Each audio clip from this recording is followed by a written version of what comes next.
Right.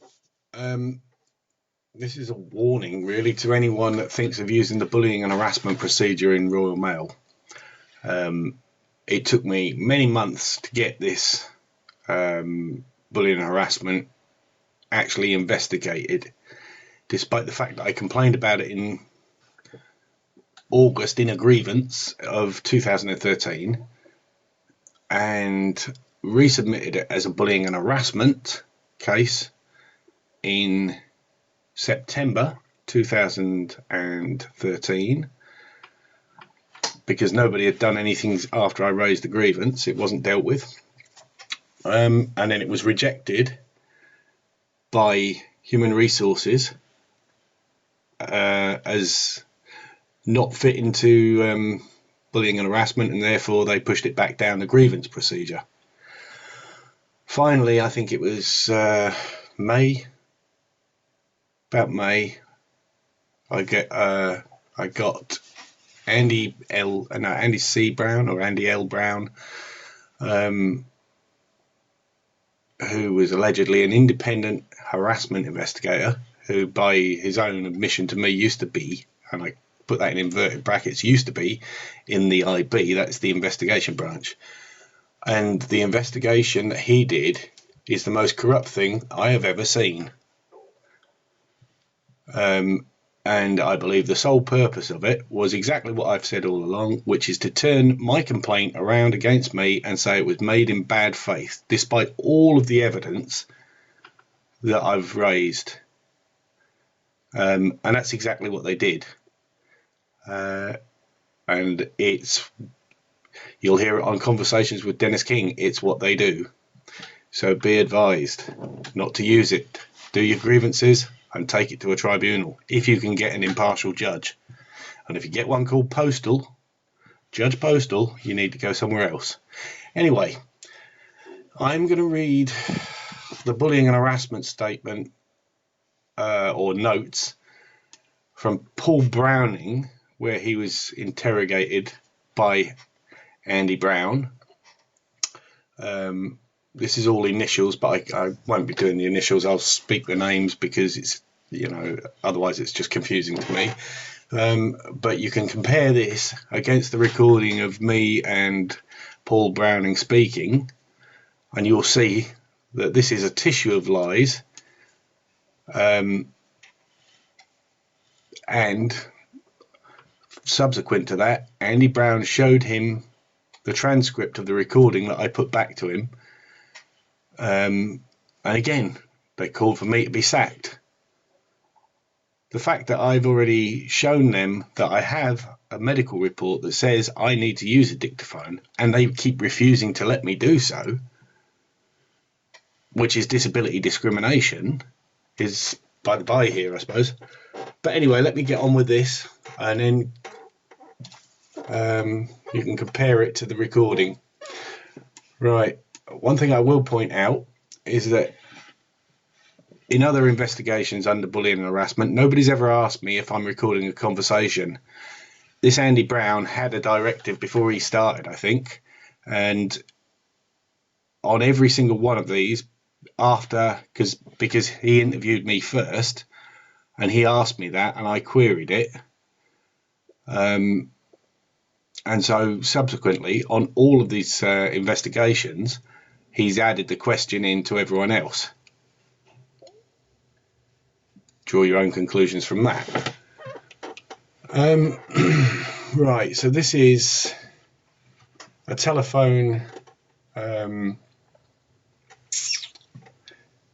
what's the word I'm looking for? A telephone interview between Andy Brown, the independent harassment investigator, and Paul Browning, my former manager at Halesworth Delivery Office. It was Thursday, the 5th of June, 2014, by telephone. Interview commenced at 9:58 in the morning, concluded at 10:33 in the morning. We're not dealing with the abbreviations, as I said. Right, so the following questions were asked and the responses noted. Andy Brown thanks Paul Browning for being prepared to conduct the interview by telephone. 2. Andy Brown explains his role as an independent harassment investigator to Paul Browning. 3. Andy Brown informs Paul Browning that if this case was a face-to-face interview, he could have a companion present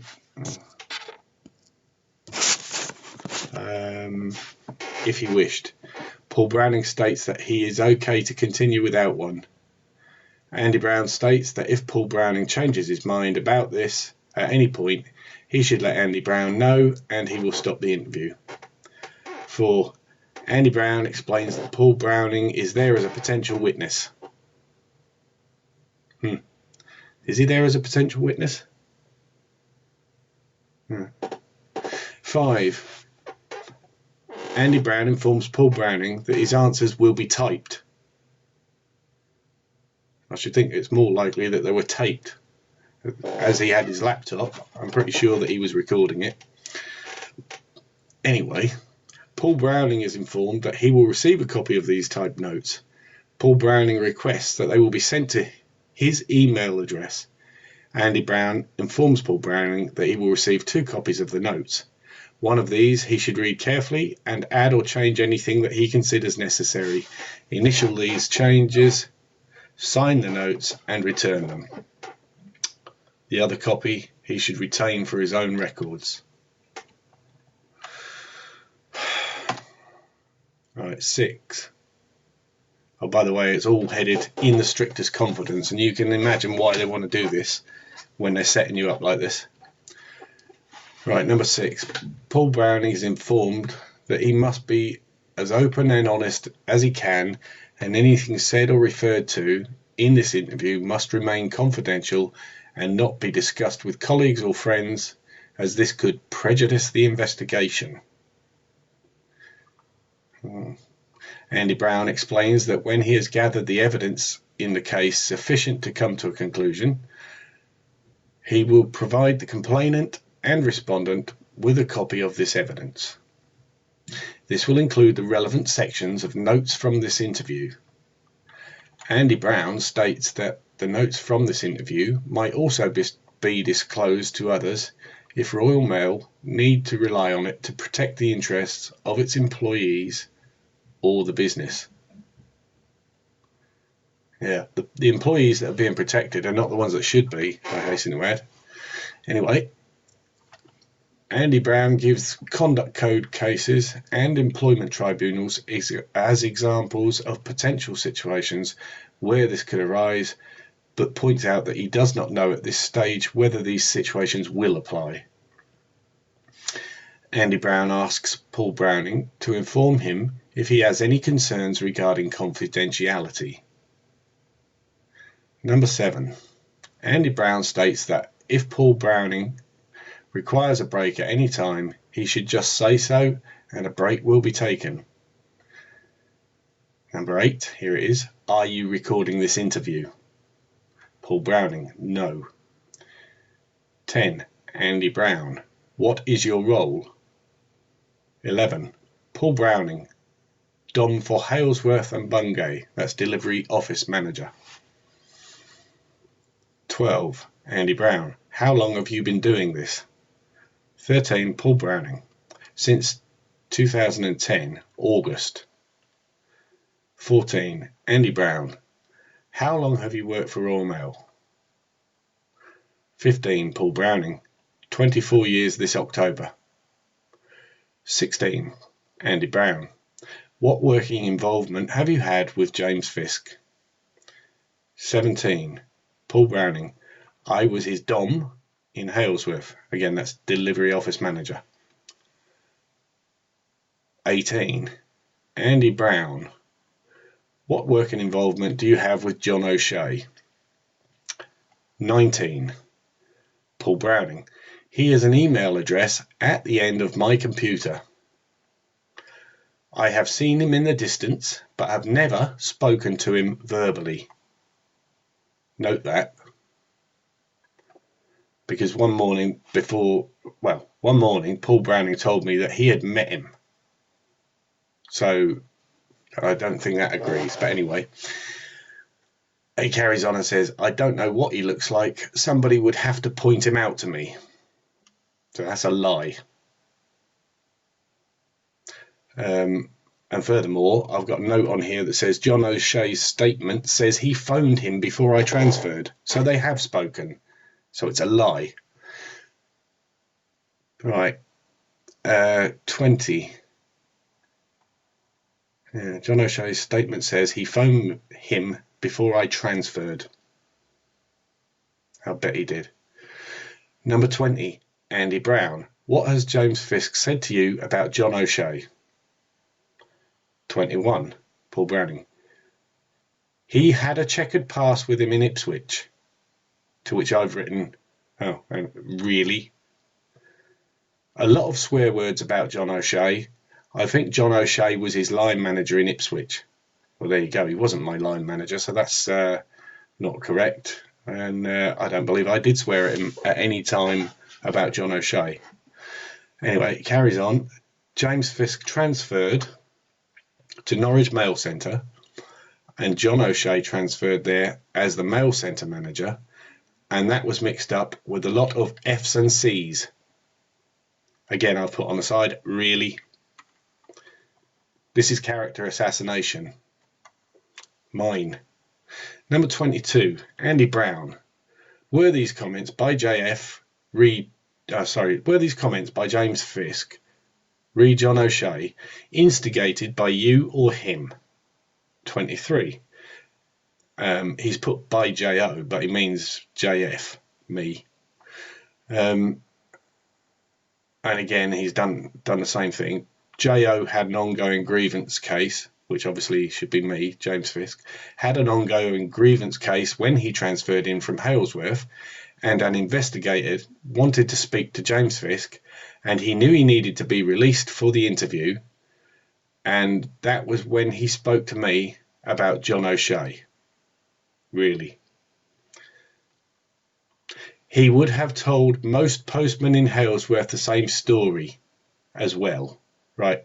My comment to that is, how do you know what I would have said or done?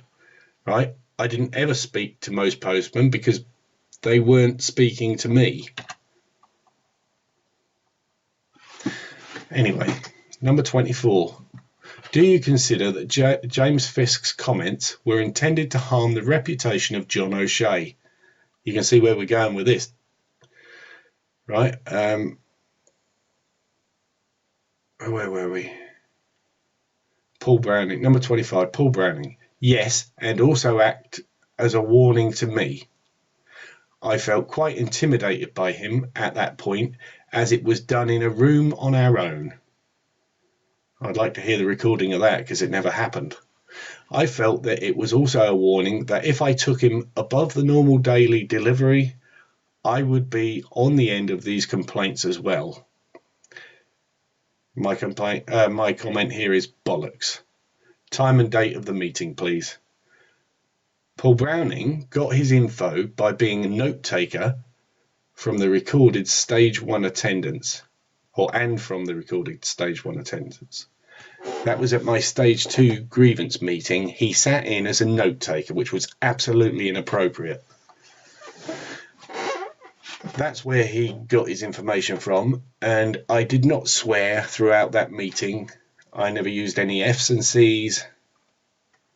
So, as I say, this is character assassination, and it's a tissue of lies. Right, number 26, Andy Brown. Have you heard him make those comments to others in the office? 27, Paul Browning. Yes, I have. I have had others approach me and say what he has been saying, and I was present for one of those. My comment, bollocks. 28, Andy Brown. What has James Fisk said to you about Tony Salmon? 29, Paul Browning. He has mentioned his name. I think the guy you are referring to, and this is from October last year, Tony Salmon was in Ipswich as well, and I think there are issues there, but he didn't give much detail.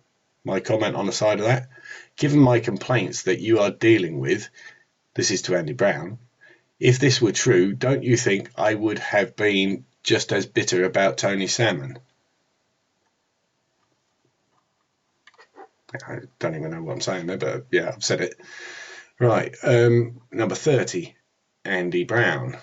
What has John O'Shea said to you about James Fisk? 31. Paul Browning. Nothing. My comment? Really? 32. Andy Brown. What has Tony Salmon said to you about James Fisk? 33. Paul Browning. Nothing. I have never spoke to Tony Salmon and probably have never emailed him. My comment? Probably true. 34. Andy Brown. The issue I want to talk to you about is the time when James Fisk was asking to return to Norwich Mail Centre. Tell me about that. 35. Paul Browning. He came into Halesworth as an OPG, which is Operational Postal Grade, because I think the exact words were he couldn't stay in Norwich Mail Centre anymore because he couldn't let John O'Shea stitch him up. I've got news for you, because I'm going to be putting up the phone calls that passed between me and Andy Brown, Paul Browning, prior to that job. So you will hear that and you will see that's another lie. And I've put by the side, bollocks. Also, he spoke about a world-class mails job he went for. He was told he hadn't got the... Right, first off, my comment, it wasn't a world-class mails job. Right, carry over the page. Yeah, sorry, I lost my thread there. Also, he spoke about a world-class mails job he went for. He was told he hadn't got the job almost straight away after the interview. Was I? It was the next day, but it was still too damn soon. He also spoke about he was the most highly qualified going for it with his degrees, plural, I only have one, and felt harshly treated by John O'Shea and couldn't work there anymore. Well, that's a fact, but whether I ever said it to him is another matter. Number 36, Andy Brown. What conversations did you have with John O'Shea about that? Number 37, Paul Browning. Interaction along the lines of, JF probably was the worst delivery postman I have ever had work for me. Now let me just say, right? Oh, in fact, let him finish. He has disabilities and couldn't pick up deliveries. Wasn't his fault. You patronising little prick. Right? That kind of comment is harassment on the grounds of my disability. Or disabilities. But further to that, the statement itself was, what conversations did you have with John O'Shea about that? This guy then goes along and says, interaction along the lines of JF probably was the worst delivery postman I have ever had work for me. I'm sorry, if we just step back a little bit, didn't he say he'd never had a conversation with him? He's never spoken to him? This certainly was not in the emails that he disclosed in this investigation. So he must have had a conversation, or he deleted the evidence. Anyway, I've put on the side, where is the evidence? Or was this on the phone, or in person, or in the emails he deleted? And on the other side of the page, I've put Paul Browning states that he has never spoken to John O'Shea verbally, yet this is not in the emails supplied by John O'Shea. Right, we carry on with this. I asked if there was a vacancy for him to transfer back, which is what James Fisk wanted. John O'Shea said there weren't any duties as he was trying to cut costs, and James Fisk's duty was no longer available. I then asked John O'Shea via email why it wasn't there, because by that point James Fisk had the area CWU, that's the Communication Workers Union, if indeed they are a union, had the area CWU involved, who was telling James Fisk the job was still there, which is true. I said to James Fisk that John O'Shea had said the job was gone and he needed to take it up with his CWU man, who was saying it was still there. I think that was Ian Longman, who came to see me. It didn't come to a head because James Fisk went sick in late November 2013, and that was the last I saw of James Fisk. He went through Atos, and I think he went back to Norwich Mail Centre in March this year. Seems well informed.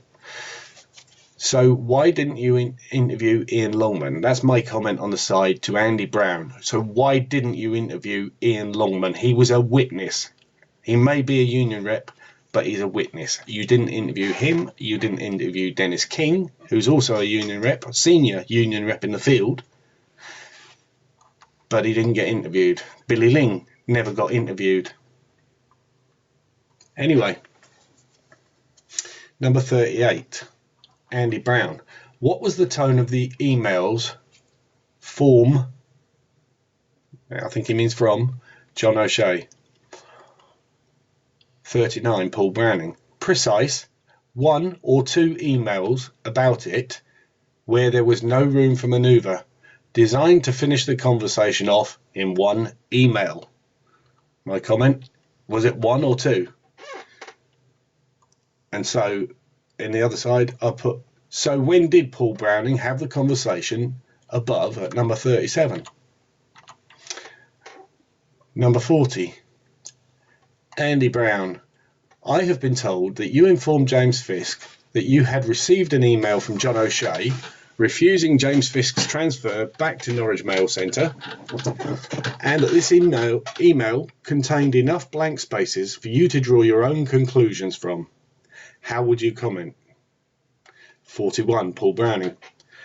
I spoke to James Fisk about that email. Let me do that again. I spoke to James Fisk about that email, so the email did exist. And he wanted to know why there were no positions available because he was being told by his rep. It just carries on like something's missing here, and I've actually put that on the side as a note. There is something missing here. I said, and there's the gap, and then it goes on without a full stop or anything. It goes into a new sentence. He was saying there were jobs and John O'Shea was telling me there isn't. Then it was up to him to choose who he believed, as I was stuck in the middle and only know what 2 people are telling me. Very well educated fella. Anyway, yeah, I also put bollocks on the side of that too. It's made me very angry when I read this stuff, which is why I put bollocks on there. 42. Andy Brown. Did you say there were enough blanks in that email for you to draw your own conclusions?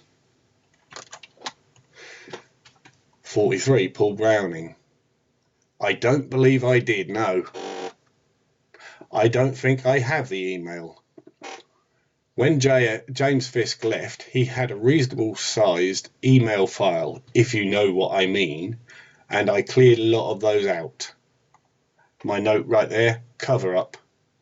Okay, you are deleting evidence, and I believe that you are required by law to keep anything on my personnel file for at least a year. But I'm not a lawyer.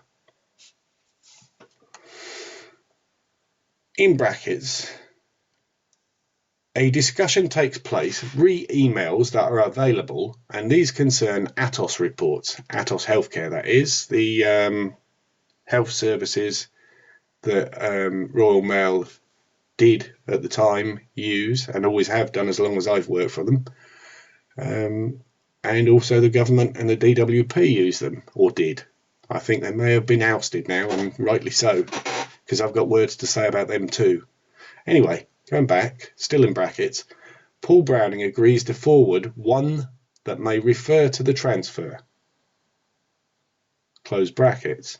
Now, I've put a note there, was it edited? I don't know why I've put that, but by the by,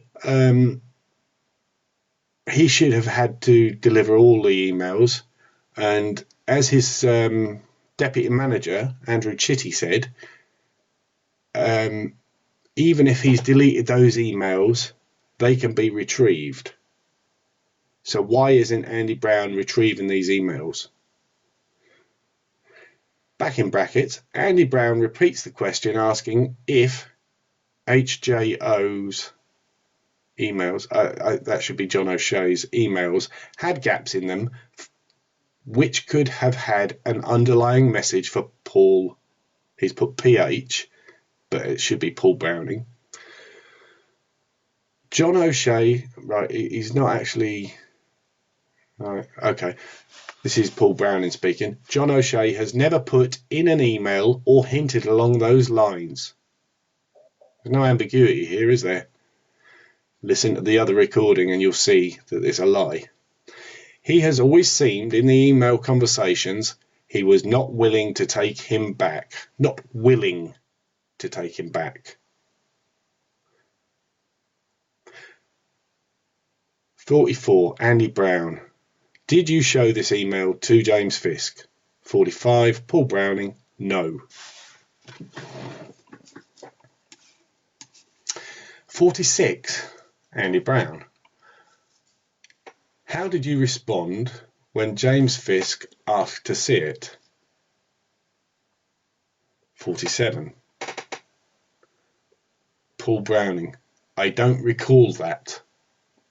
We were going through a period with James Fisk, myself and Andrew Chitty, and James Fisk was spending a good 20 or 30 minutes with us re his issues. You mean my disability issues that you would not accommodate? I can never remember him asking to see an email. If he did see it, knowing James Fisk, he would have taken a picture of it. My comment? Bollocks. I was offered to see it by Andrew Chitty and declined. I never used the word picture or photo in meeting.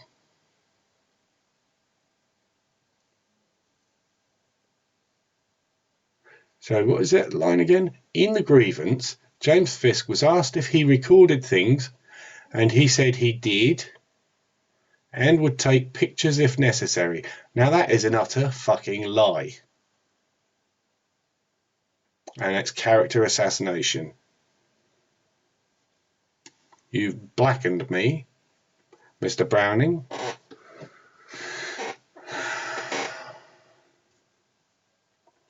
Number 48, Andy Brown. He alleges, that'd be me, that you said if you showed him the email, you would be shown your P45. How would you comment? Number 49, Paul Browning. I honestly don't get what email he is referring to. Oh, well, you seemed pretty clear about it a few minutes ago, just a couple of lines back. It was like I have said. I told him there were no vacancies in NR, that'd be the Norwich office, and he said his rep said there was. Again, bollocks. Number 50, Andy Brown, in brackets, repeats the question. Number 51, Paul Browning. I can honestly say there was lots and lots of conversations between me and JF. I can never recollect him ever asking me to see an email. Right, to the first part, I've said regarding the lots and lots of conversations, how so? He was rarely there. And to the second bit, I can never recollect him ever asking me to see an email. I've written liar. Listen to the recording. Number 52, Andy Brown. I do not have any more questions for you at this point. Is there anything you would like to add before I close the interview? Number 53, Paul Browning. Not really. Apart from it seemed all the way through, as soon as James Fisk, arrived at Halesworth, he had previous issues with John O'Shea. Well, I did have previous. I had an ongoing grievance and request for a bullying and harassment investigation, and I was under an awful lot of stress because the company kept refusing to deal with it. That's a fact. Sorry, I've missed my place there. Oh yeah, he goes on to say, I have never come across anyone in Royal Mail who seems so against a senior manager. This bit is wrong. You were aware within the first 10 minutes of walking through the door that he didn't like John O'Shea. Really? Well, that's a lie, because I've got almost every single day that I worked there recorded, and I hardly ever said anything about it. I won't say that I never mentioned it, because people asked me why I had left Norwich, and I said I had issues with the mail centre manager and that I had a complaint ongoing. But let's go back to that. I have never come across anyone in Royal Mail who seems so against a senior manager. Now let me make myself very fucking clear. I don't care whether he's a senior manager or a road sweeper. As I said in my answer to this, I would have complained if it was God himself if he'd have done these things to me. And it has nothing to do with him being a senior manager, although he certainly doesn't deserve the role. It has everything to do with the fact that he's a bully and he victimises people and he's a sneaky little man. And a nasty piece of work at that. Right, he goes on to say, I was not the only person who knew that, and I can name 3 or 4 other people at Halesworth who would have had conversations the same. To be honest, I am relieved he doesn't work in Halesworth anymore, because his conditions, that would be my disabilities, made it hard for him and me. He got the outcome he wanted, and I got the outcome I needed, because I didn't want a postman who didn't want to be there. And on the side of my note says, Paul Browning, PB, specifically told me he wanted me to stay. And that's on the recording too. The recording that I've already got up on the YouTube. Anyway, 54. Andy Brown informs Paul Browning that if he recalls anything, right. Andy Brown informs Paul Browning that if he recalls anything, he should let him know, either in writing, which can accompany his return notes, or by phone. 55. Andy Brown informs Paul Browning of the procedure from this point. 56. Andy Brown informs Paul Browning that should he feel it necessary, he can contact him at any time. 57. Andy Brown informs Paul Browning of the various EHS, that's Employee Health Services, and support mechanisms that are available. Yeah, I tried all of those. Number 58. Andy Brown thanks Paul Browning for attending the interview and reminds him about confidentiality. 59. Interview ends. This isn't a signed one, but it's a bit at the bottom for Paul Browning to say that he agrees it is a true record, held on the 5th of June 2014. I've amended the notes and initial changes as I see fit. Signed, full name, block capitals, da da da da, but it's not signed. And if there's any amendments, I can't see them. Right, so that's the end of that. I'll have to read my response to Andy Brown. Right, that's the end of this one.